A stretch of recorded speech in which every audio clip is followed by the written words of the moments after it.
میرا نبی پاس بتا رہا ہے، جب یہ زندہ تھے پیشاب سے نہیں بچتے تھے، چغلی کھاتے تھے، عذاب بھی بتا دیا، وجہ عذاب بھی بتا دیا۔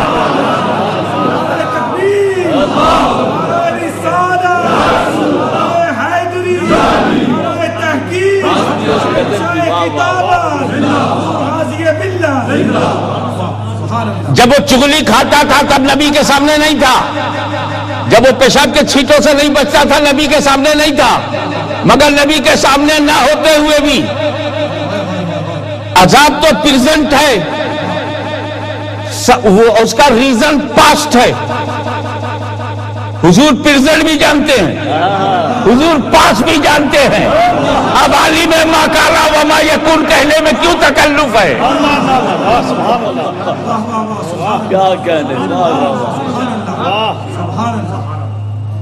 اور ایک لکھنوی لہجے میں بات کہہ کے نکل جاؤں کہ جب چھوٹے چھوٹے گناہ نبی کی نظروں سے نہیں چھپتے تو ان کے موٹے موٹے گناہ کیسے چھپیں گے؟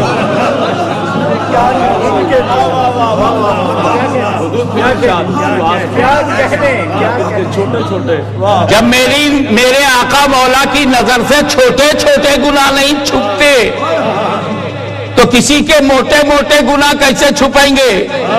اور ایک جملہ بھی ایکسٹمپور آ گیا، اور وہ یہ کہ میرا نبی چھپے گناہ کو جانتا ہے، چھپے، ان کا گناہ تو چھپا تھا، تیرا گناہ تو کتابوں میں چھپا ہے۔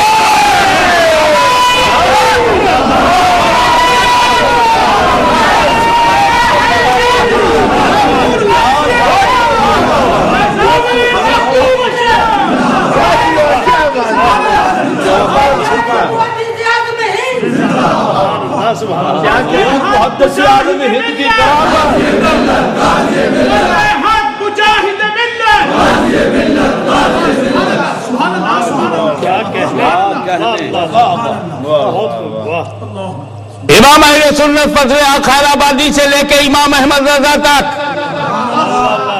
تمہارے چھپے ہوئے گناہوں کی گرفت کی ہے۔ آج کیوں نہیں قوم کے سامنے وہ کتابیں تم لاتے ہو؟ تنظیم، آرگنائزیشن، سروس دکھاتے ہو، وہ 3 کتابیں دکھاؤ جس میں چھپا ہے، اور چھپا ہے تو چھپاتے کیوں ہو؟ اور چھپانا تھا تو چھپایا کیوں؟ چھپانا تھا تو چھپایا کیوں؟ اب جب چھپ گیا ہے تو چھپے گا کیسے؟ کیا کہنے، جب چھپ گیا ہے تو چھپاؤ گے کیسے؟ واہ واہ۔ دیکھیے، رب کو راضی کرنا یہ ہر بندے پر فرض ہے، وہ اللہ رحمان ہے، رحمان کو راضی کرنا یہ ہمارا فرض ہے۔ کیسے راضی کرو گے؟ آپ اپنی پریکٹیکل لائف میں آ جائیے، فیملی لائف میں۔ آپ کے یہاں میں مہمان بن کے آؤں، آپ اپنی پسند کا کھانا کھلاؤ گے یا میری پسند کا؟ آپ کی پسند۔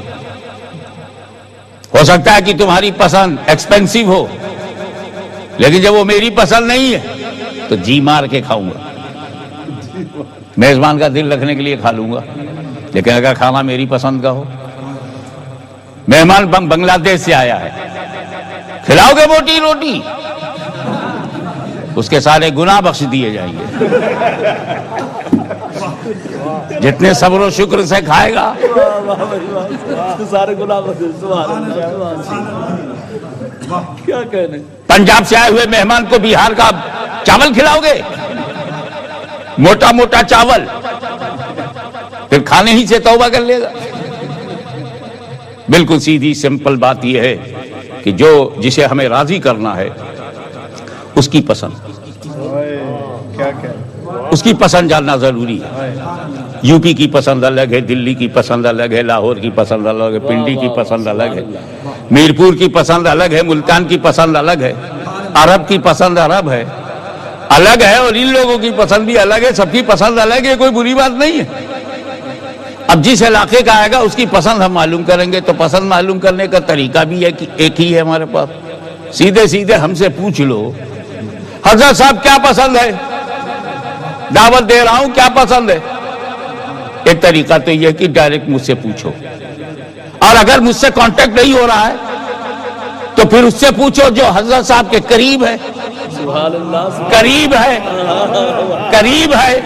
تو اب اللہ کی پسند معلوم کرنے کا طریقہ یہ ڈائریکٹ اللہ سے پوچھو, اور اگر ڈائریکٹ اللہ سے کنیکشن نہیں ہو رہا ہے تو پھر اس سے پوچھو جو اللہ کے قریب ہے. اللہ کے قریب ہے, ارے جو اللہ کے قریب ہے وہی ہم سب کا حبیب ہے.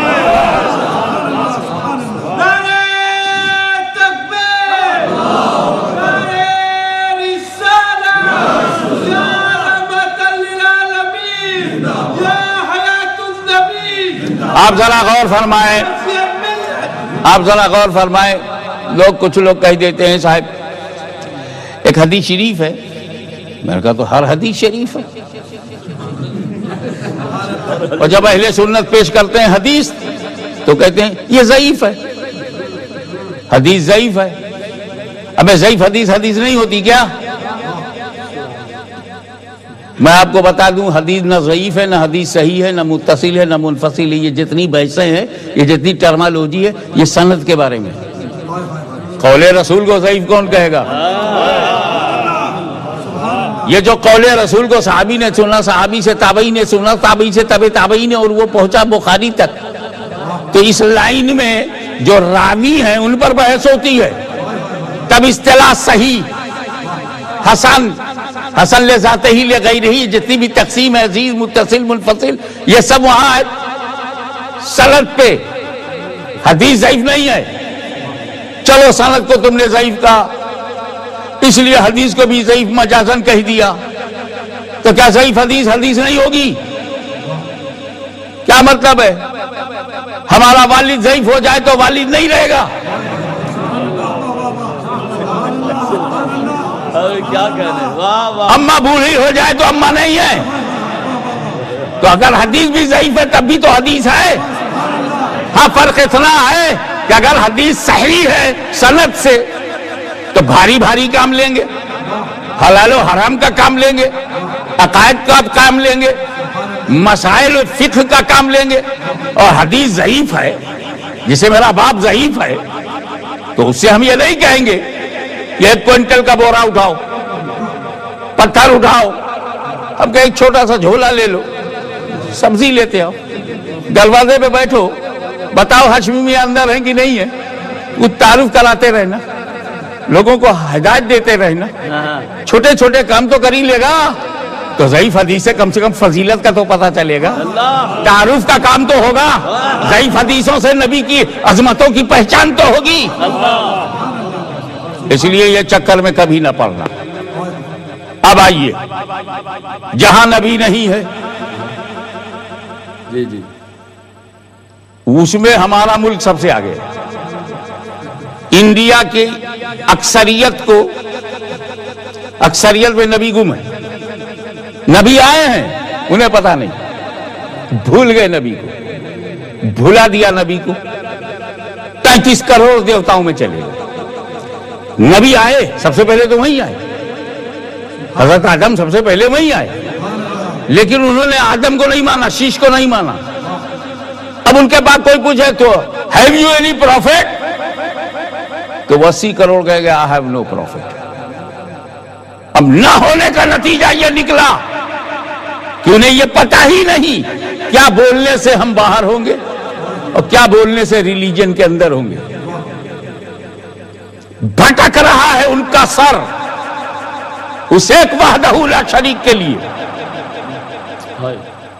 بھٹک رہی ہے ان کی روح خالق کائنات کا قرب پانے کے لیے. لیکن ایک نبی نہیں ہے, گائیڈ نہیں ہے, اور نبی کا آنا بند ہوا. تو جس قوم میں نبی نہ ہو, نبی کو نہ مانتی ہو, اور پھر نیا نبی آنا بھی بند ہو, کیونکہ نبی کریم صلی اللہ علیہ وسلم کے بعد کوئی نبی نہیں, تب رسول نہیں گیا وہاں, عطائے رسول وہاں گیا. اور نبی کی کمی کو ولی نے پوری کیا. تو علم کی کمی پوری کرنا یہ کسی جماعت کے ہاتھ میں ہو سکتا ہے، مگر نبی کے فریضے کو پورا کرنا یہ صرف ولی کے ہاتھ میں ہوتا ہے. مگر کچھ لوگ ہیں جنہوں نے نبی مانا، مگر نبی کا جو مانا ہے وہ